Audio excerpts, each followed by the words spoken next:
Alright, so we're going to show you guys how to work on your Onyx Racing Products hubs today. You're going to need a couple of tools to do these procedures. Your first one being a bearing press kit. You can purchase these from Park Tool Wheels Manufacturing from your local bike shop or favorite online vendor. You'll need a bearing removal kit. We're going to be using a slide hammer for these videos. There's many different types you can purchase. This is probably the most convenient that we found to use on our products. You're going to need a small flathead screwdriver, a 2.5 millimeter Allen key, a 6 millimeter Allen key, an 8 millimeter Allen key, a 19 millimeter socket and ratchet. You'll need a set of snap ring pliers and a small non-marring hammer. So we're going to show you how to remove the axle systems out of the front hubs. This applies to the mountain bike and fat bike lineup, the BMX fronts, and the road fronts. This is a pretty simple procedure. You're only going to need a 2.5 millimeter Allen key for this.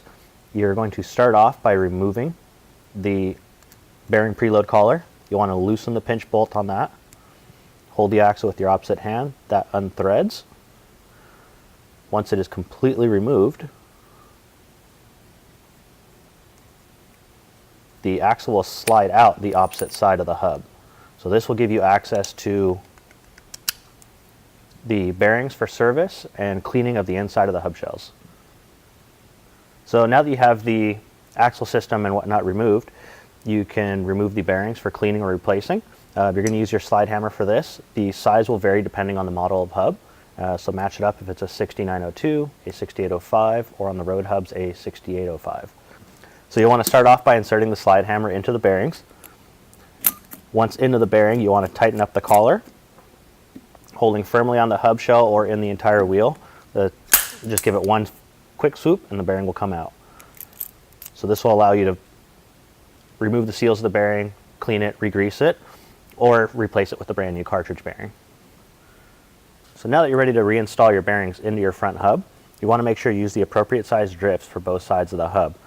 This hub uses 6805 bearings on both ends, so you're using a 6805 drift on the bearing that is already installed and a 6805 drift on the bearing you're going to be pressing in. You want to make sure that it's lined up nice and square and that you're not going to press the bearing in sideways into the hub shell. So no grease or retaining compound is needed during this process. Bearings will just press straight in. You can remove your tooling and move back to reinstalling your axle system. Once you have your bearings installed back in the hub, your axle system will go back in the exact same way that it came out. You're going to insert it from one side of the hub, pushing squarely across the surface. You can use a flat surface in your hand to put pressure down, slide it in. You'll want to use a small amount of assembly grease on any of the threads for the preload collars, and install your bearing preload collar finger tight against the bearing. You want to be careful not to overly tighten into the bearing, as this will cause excessive drag, and you want to make sure that it is not too loose, as this will cause side-to-side play in your front wheel. 2.5 Allen key to tighten up your cinch nut, and you're done.